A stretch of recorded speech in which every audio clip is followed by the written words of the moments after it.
Hey, what's up, Exit the Matrix family? Bob here.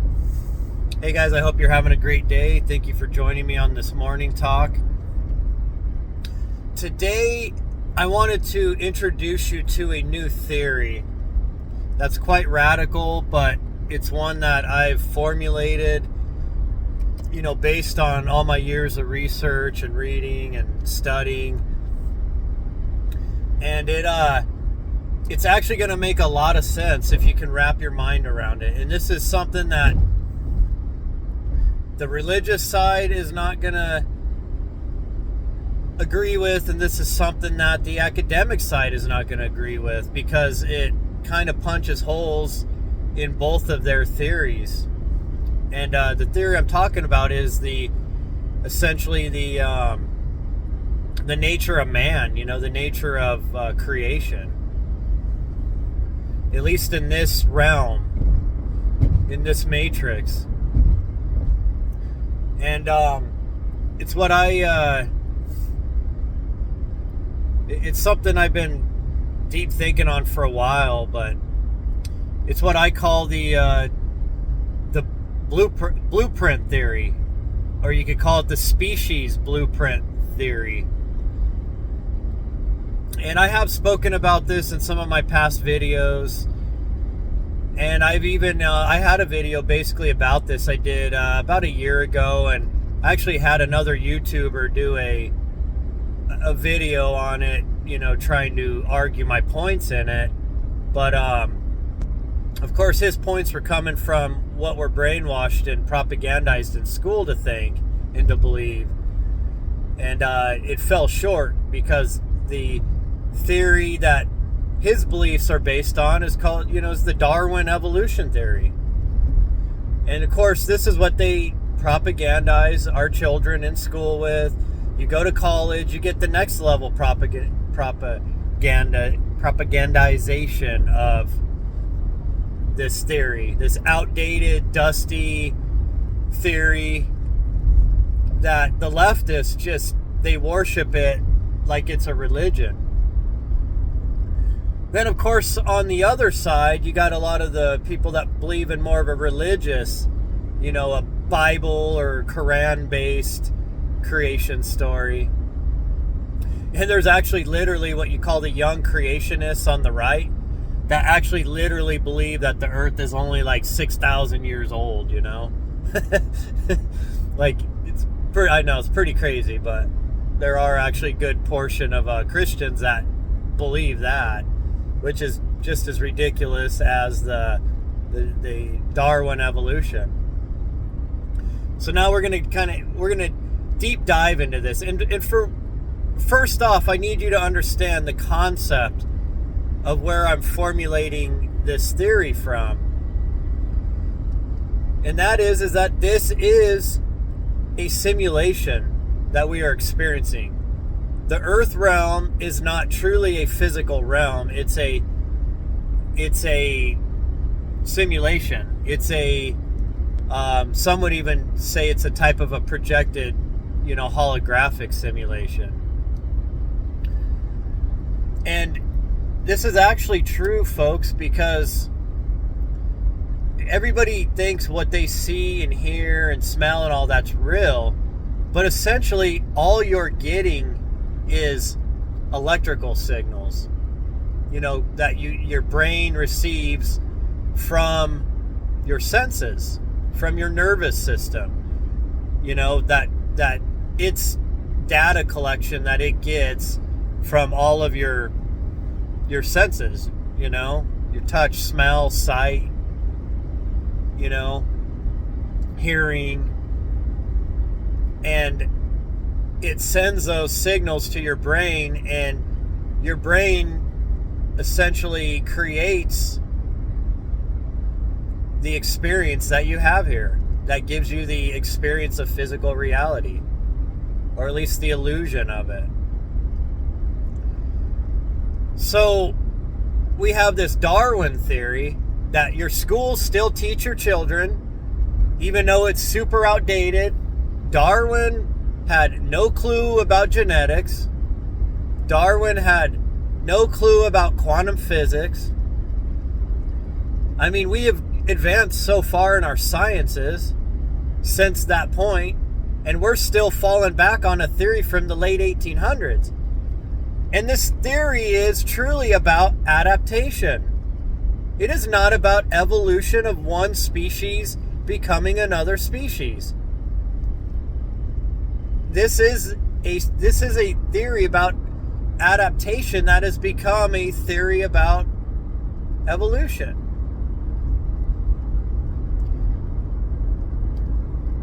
So a lot of you are going to be right off the bat right now, because you're going to start getting defensive, right? Because this is what you've been propagandized with. This is what your children are being taught in school.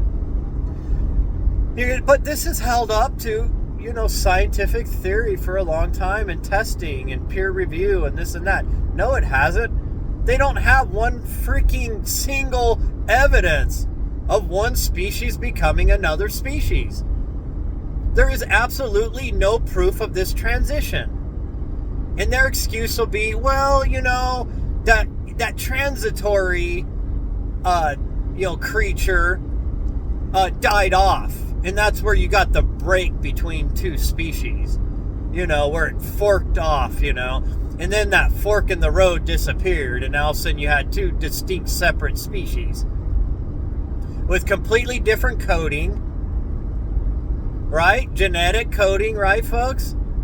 You see where I'm getting at with this? I mean, literally right there, in less than a minute, I just debunked Darwinism. It's a joke, folks, okay? What Darwin was looking at was the same species in different regions that had different adaptations, different colorings, different defense mechanisms and such. So this is where my theory starts, folks. The species blueprint theory, okay? And it's as simple as this. Every species on Earth, and you could call it a group species, because there's a vast amount of adaptation and variation that is allowed by the rules of this realm within a species blueprint. Think of it as this. It's simple. You have let's say the canine species. Well, within that canine species, you have a vast variation of adaptations and defense mechanisms and such, and functions within that species. Look, you can have an Arctic fox that's of that species. You can have a wild dingo of like Australia that's of that species. You can have the hyenas in Africa. You've got your domesticated dogs. I mean, everything from a Chihuahua to a Great Dane. This is insane, folks. Think about this. Same species, different adaptations and variations, different, defensive mechanisms. And this is because those canines in those different situations adapted to their environments. And there was different, mixed breeding within that species blueprint. It allows for a massive variation. Now, you let a Chihuahua go out in the Serengeti and it's going to be toast for all kinds of predators. But you let a hyena go wild and it's going to, group up with its pack out there, and they survive because they're adapted to that, living in that environment. So, is this starting to make sense here? And it's the same with the feline species. I mean, you got anything from a bobcat in Colorado to a jaguar in the jungles, of Brazil. You got the tigers, and, in India, you got the lions in Africa, and the house cat. Same thing. Same species, different adaptations. Not evolution, not Darwin evolution, folks. It's called adaptation. But it's still the same species. There is no proof of a cat becoming a dog or a dog becoming a cat. Okay? See, they want us to believe, folks, this trust the science, this academic class that always just, science is truth. There is no questioning science. It's absolute. Well, we all know that's BS. A lot of science depends on who's funding the science. But they want you to believe, folks, and look, they hammer Christians and Muslims and Hindus all the time, laughing about how ridiculous their religions are and their superstitions and their fairy tales, right? Well, what the hell do you think these people are believing in? They tell us that we all came from pond scum. And we're not even going to go into the Big Bang Theory and all that other stuff. They literally want you to believe that all life on Earth originated from pond scum.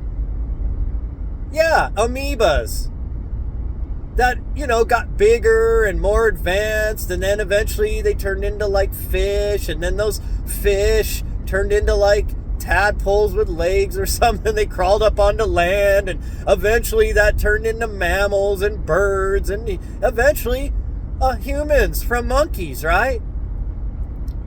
Folks, it's a joke. And then they'll say, oh, but look at the genetics, humans and monkeys have so many similar DNA, our DNA similar to theirs and all this. Well, yeah, there's also like plants and fruits and stuff that have a lot of similar DNA to us too. So that's the genetic coding, folks. Think about this genetic coding, computer coding. In fact, everything in this realm can be broken down to ones and zeros because this is a realm of duality, negative and positive. That's all it is, folks. That's computer coding. This is a simulation, okay? But it's a miraculous simulation. It's quite amazing the way it was designed.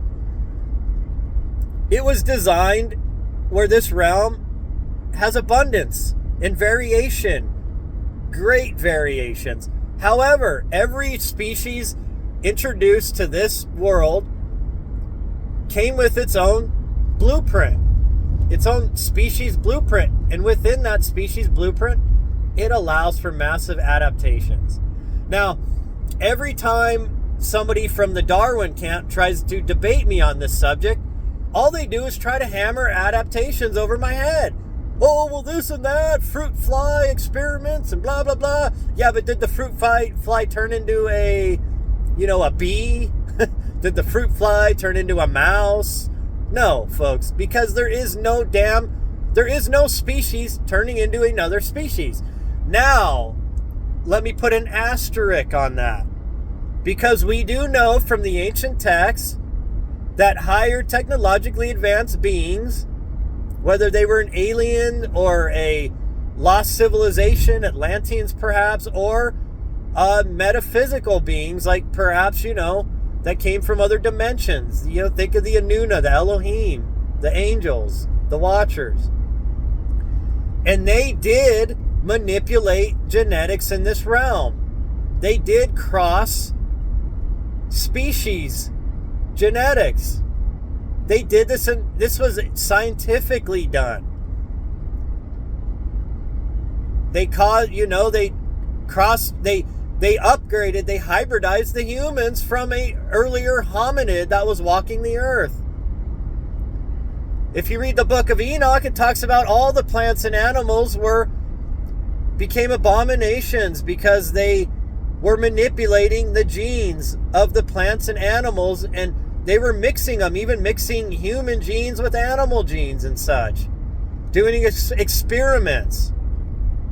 Now, this was not according to the natural laws of this realm, folks. We're speaking about the natural laws of this realm. So I wanted to put that asterisk there because understand, yes, you can, Dr. Frankenstein, artificially go and cross breeds, species blueprints through the genetics.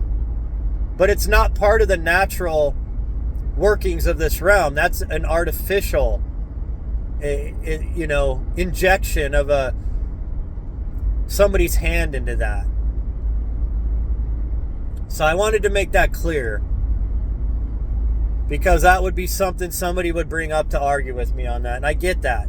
That's an absolute great point if somebody was to think that up, because that is true. And if you think that's funny and a joke, folks, our scientists are doing this stuff now.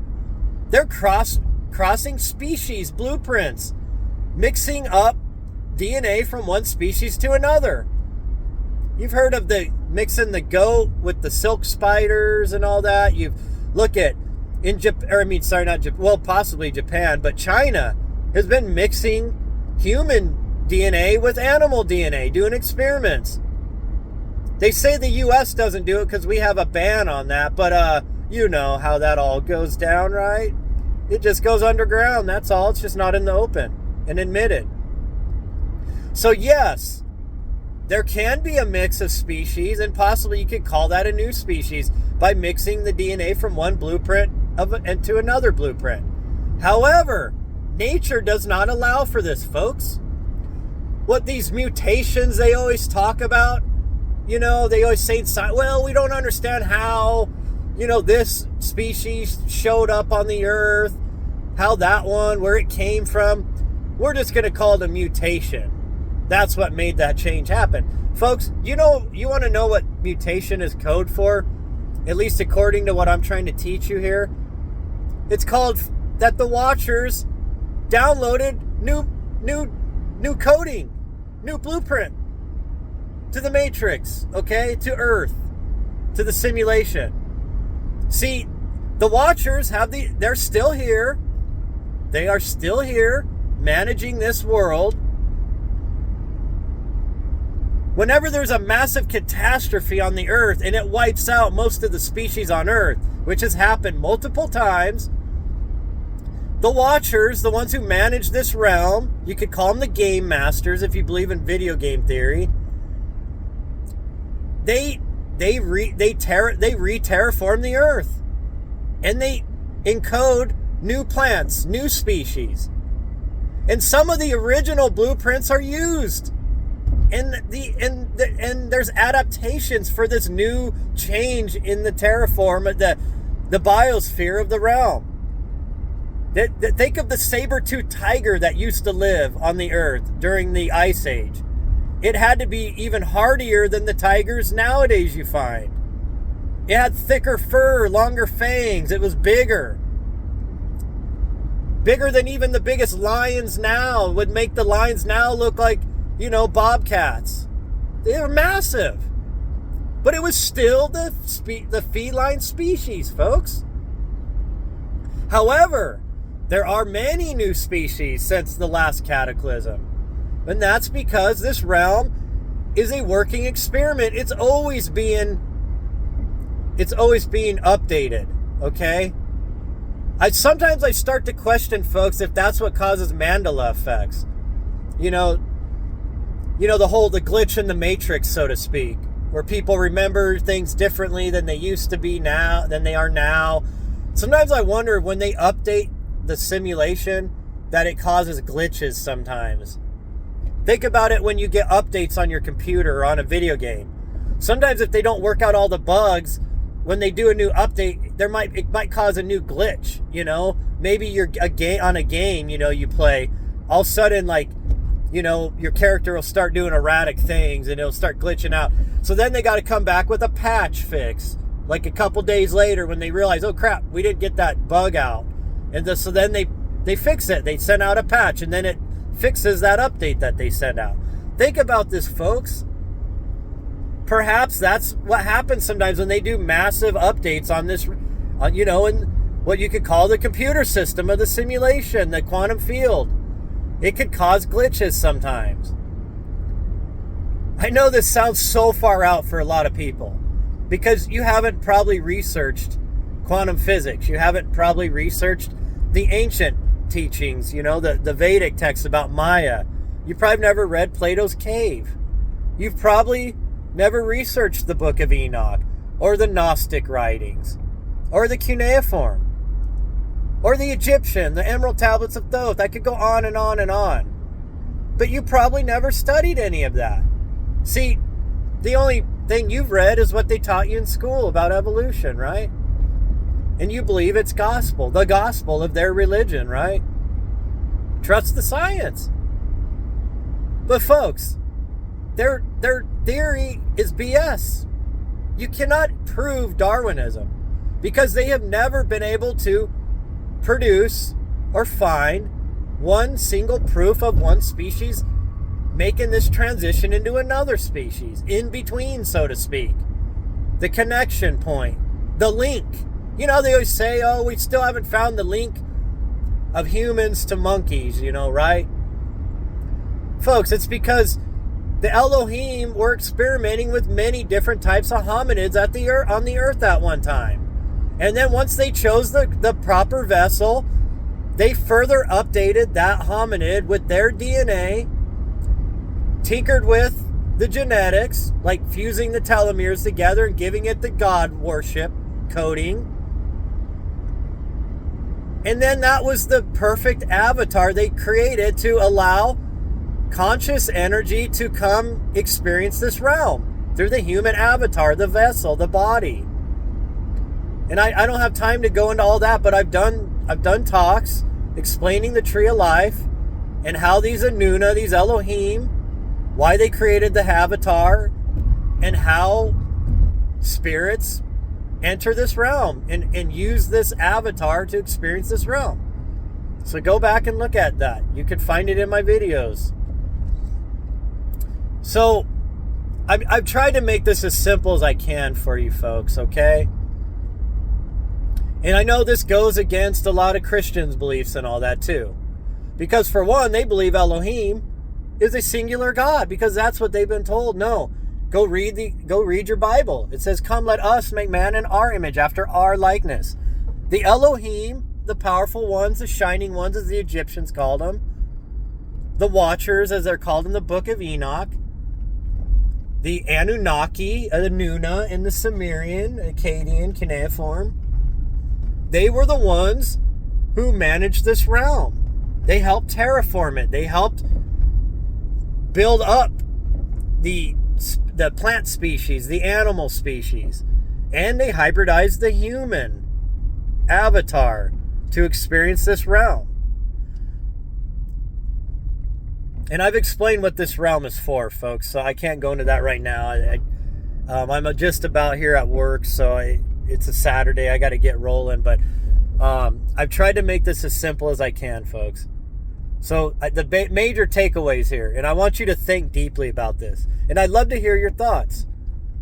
Just set aside your religious beliefs, set aside the propaganda, what you've been taught in school, and just think about what I've talked about here.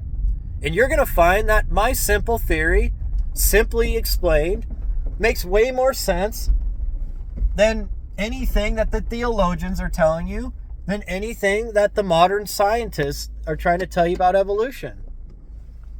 Think about it. But see, there's a reason why they aren't teaching your kids quantum physics in school, folks. Because quantum physics is blowing holes in all of their outdated, dusty, worn out, fake theories. But see, there's a reason for this, folks. I want you to understand one thing. There is a reason why they want you to believe that you came from pond scum or monkeys, right? And that's because they're trying to dehumanize you. They're trying to despirit you, I would say, honestly. Because they want you to believe that you're just an animal, that you're just a creature. That, that you are of this realm, which is not true. Now, your body is of this realm, folks. But you're not your body, okay? Your consciousness is separate from your body. Your spirit is separate from your body. It uses the body as a vessel. They don't want you to know that. They want you to think you're just a dumb monkey, an evolved monkey, right? I mean, I've even heard like where they say, "Oh, well, monkeys might have eaten, psychedelic mushrooms, and then that made them really smart, and then that's what started forcing the mutations and evolution of, the of monkeys into the upright walking, hominids and stuff, right?" Folks, those were experiments. My God, I'm not talking about monkeys. I'm talking about the Neanderthals, the Cro-Magnon, all these different ancient. Do folks know that there were giant human species or humanoid species? That there were pygmy humanoid species. It was like Lord of the Rings at one time on the earth. There were many different types of human forms, or humanoid forms, I should say. Not the Homo sapien, folks. The Homo sapien was the final polished product, okay? After all of their experiments and after all their tinkering and after they added their essence, their DNA for the final upgrade to that humanoid that they chose, that hominid they chose to be the vessel for conscious energy to come play in this realm. Okay? When you start wrapping your mind around all this stuff, it sounds so sci-fi, so out there, so crazy.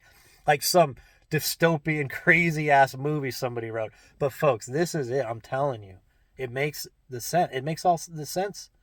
It ties species in. It ties in the adaptations within a blueprint.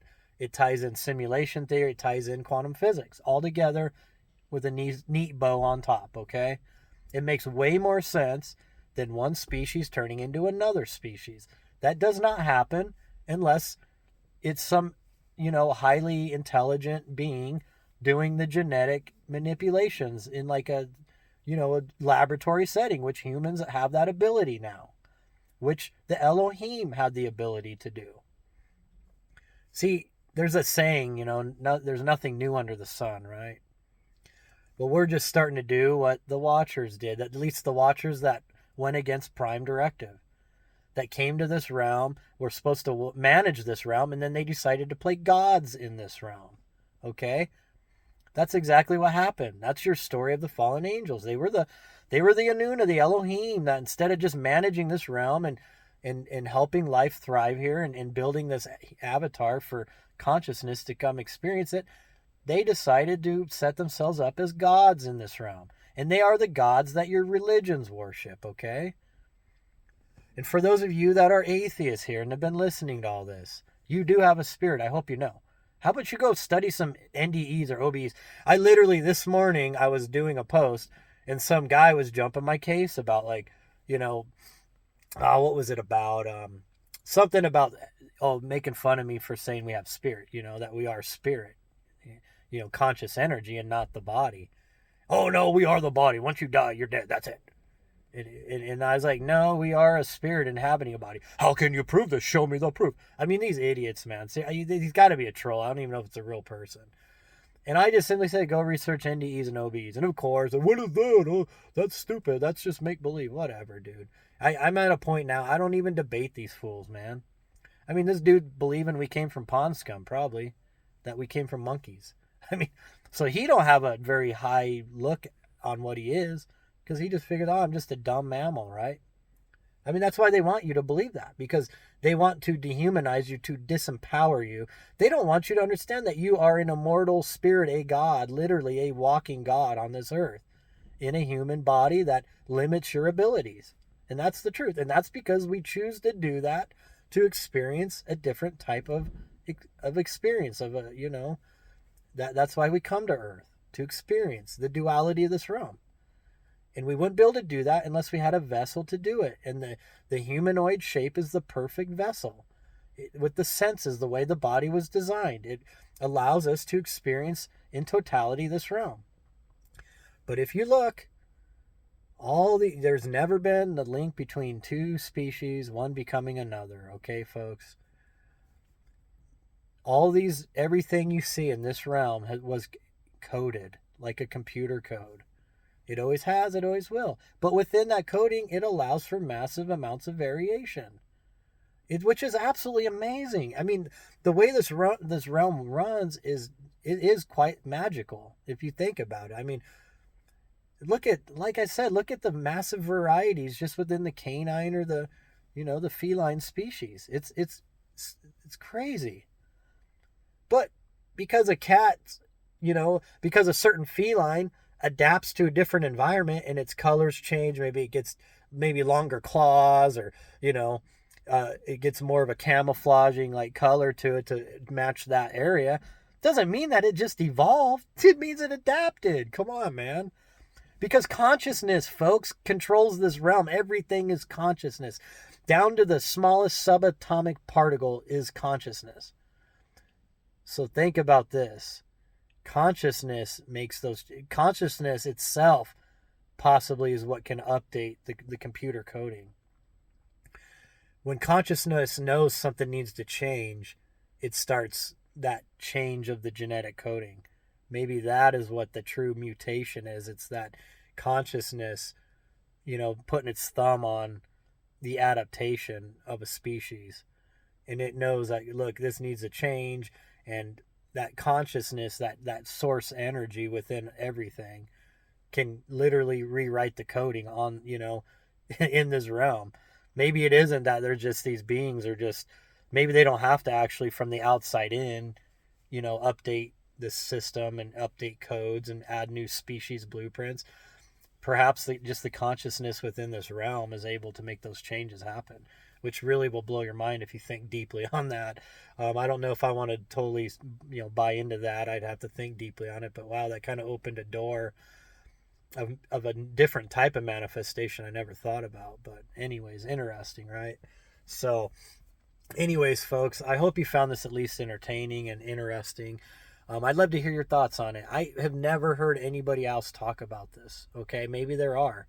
Maybe other people have talked about this.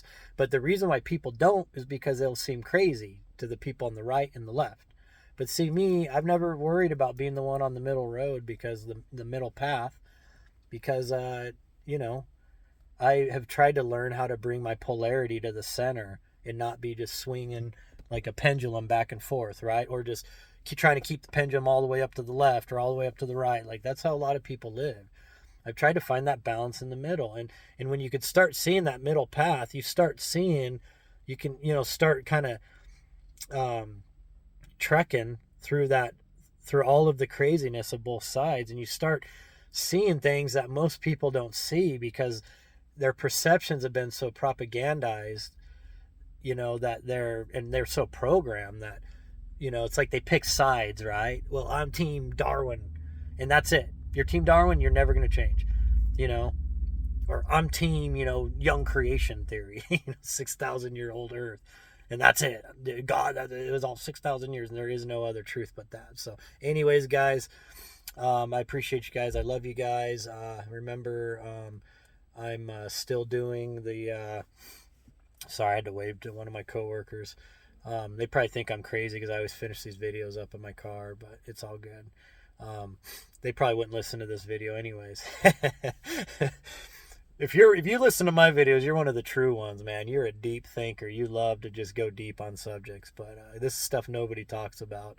But anyways, I'd love to do some one-on-one Zooms with you guys. Your donation for my time, hit me up if you're interested in doing that, and we can book something up here, soon.